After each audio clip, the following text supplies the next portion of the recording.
지금 북한은 이 벼랑끝 전술도 아니고 이미 국방 전력의 고도화 그리고 첨단화를 이미 8차 당대 때 천명을 했습니다.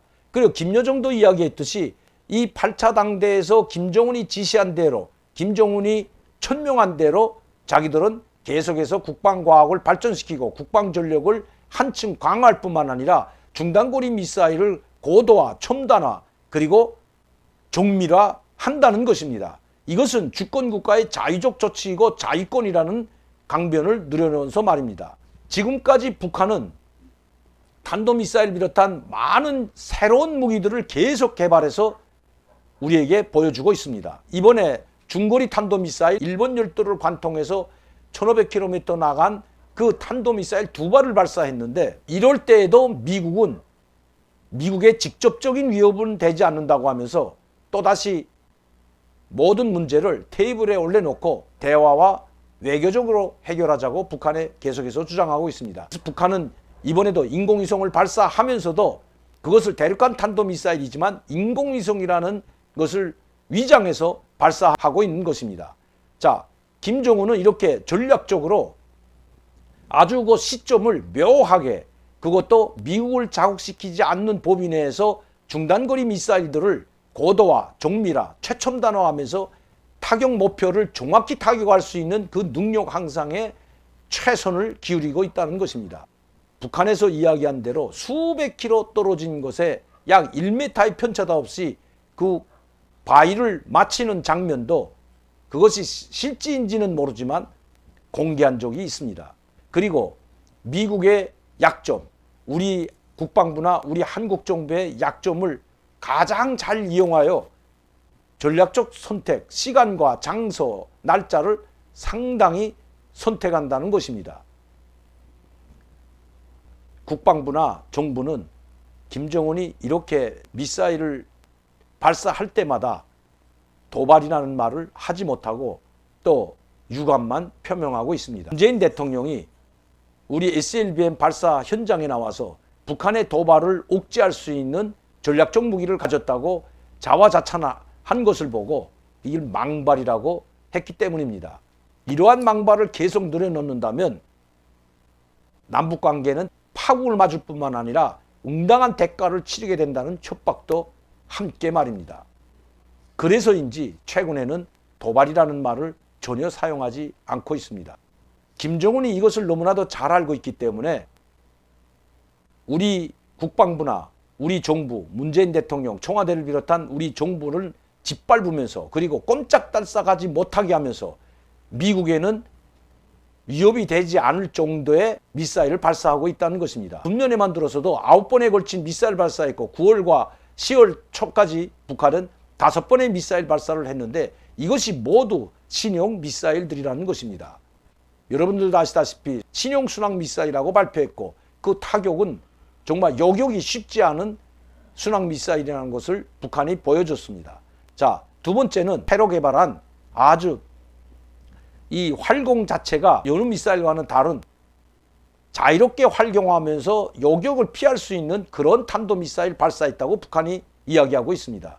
그리고 나서 국초음속 미사일도 발사에 성공했다고 자화자찬하고 있습니다. 이제 전력화, 실전 배치만 남았다고 북한이 직접 이야기하고 있기 때문입니다. 그리고 나서 이번에 또다시 지대공 미사일, 즉 북한 말로는 반항공 미사일이라는 미사일을 또다시 새로운 미사일을 개발하여 북한이 선보였던 것입니다. 그리고 이번에 잠수함에서 직접 발사용 SLBM을 발사했고 이것도 자유자재로 활공을 하면서 요격을 할 수 없는 정도의 미사일이라는 것을 북한이 이야기하고 있는 것입니다. 김정은은 전략적으로 아주 자기들의 유리하게 선택을 하고 미사일을 발사하고 새로운 첨단 무기들을 우리에게 보여주면서 우리를 압박하고 있는 것입니다. 여기에 핵탄두, 소형 핵탄두를 탑재하거나 만에 하나 생화학 무기를 탑재하게 된다면 어떤 후과를 초래가 될지 엄청난 우리에게는 위협이 되는 것입니다. 언제까지 북한은 이런 미사일들을 계속해서 발사할까요? 제가 여러분들께 말씀드린 것처럼 이제 SLBM을 발사하고 또 이 신형 미니 SLBM보다 더 대국용화된 이번에 북한이 선보인 북극성 5호까지도 시험 발사할 것으로 예상이 됩니다. 왜냐하면 북극성 3호, 즉 북극성 5호보다 규모가 작은 이 북극성 3호는 이미 수중 발사를 여러 차례 했고 성공을 한 상태입니다. 이번에 발사한 미니 SLBM 탄도미사일은 북극성 3호보다도 더 작은 것으로 보여지고 2,000톤급에서 3,000톤급 미사일에서 발사한 것으로 보여집니다. 그러나 북극성 5호와 같이 큰 대륙간 탄도미사일을 탑재하는 그런 잠수함은 4,000톤급에서 5,000톤급이 돼야 된다는 것이 미국 전문가들이 이야기하고 있습니다. 그 잠수함을 아직도 다 건조하지 못했는지 아니면 지금 전략적 선택을 하고 있는지 둘 중에 하나라는 것입니다.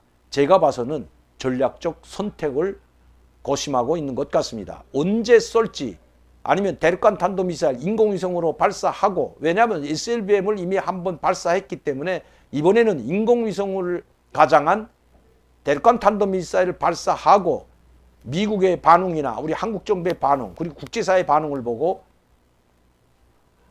SLBM 북극성 5호를 발사할 것으로 보여지고 있습니다. 즉 김정은은 이미 전략적 선택을 택했고 이 전략적 선택에 따라 미사일을 발사하고 있으며 이것은 벼랑끝 전술이 아니라 북한의 김정은의 정책 노선, 국방과학건설의 총력을 기울 때 대한 또 최첨단 그리고 정밀화 그리고 고도화 할 때 대한 김정은의 명령에 따라 진행되고 있다는 것이 북한에서 온 소식입니다. 그럼 우리 국방부는 지금 어떻게 대처하고 있을까요? 총감사한 것을 보고 저는 깜짝 놀랐습니다. 북한의 SLBM 발사를 무슨 무기 실험, 참 말 입에도 담기도 힘든 북한의 뭐 군사과학 실험용이라고 이야기하고 있는 것입니다. 이 잠수함에서 발사한 미사일을 우리 소국 국방장관은 요격이 가능하다고 했는데 북한은 어리석은 일이라고 일침을 가했고 결코 요격할 수 없는 미사일이라고 이야기하고 있는데도 소국 국방장관은 요격이 가능하다고 합니다. 그러나 미국 정부의 싱크탱크 헤리티지 대자는 이번에 발사한 SLBM을 해군 전력으로도 그리고 미사일 방어 시스템으로도 이것을 결코 막지 못한다고 이야기하고 있습니다. 헤리티 재단이 어떤 재단인지는 여러분들이 아마 저보다 더 잘 알 것입니다. 바로 가장 규모가 큰 미 정부의 싱크탱크인 이 헤리 재단이 이렇게 이야기하고 있는데도 불구하고 즉 국방 전문가들이 상당히 많기 때문에 그 전문가들이 분석한 결과 막을 수가 없다는 것입니다.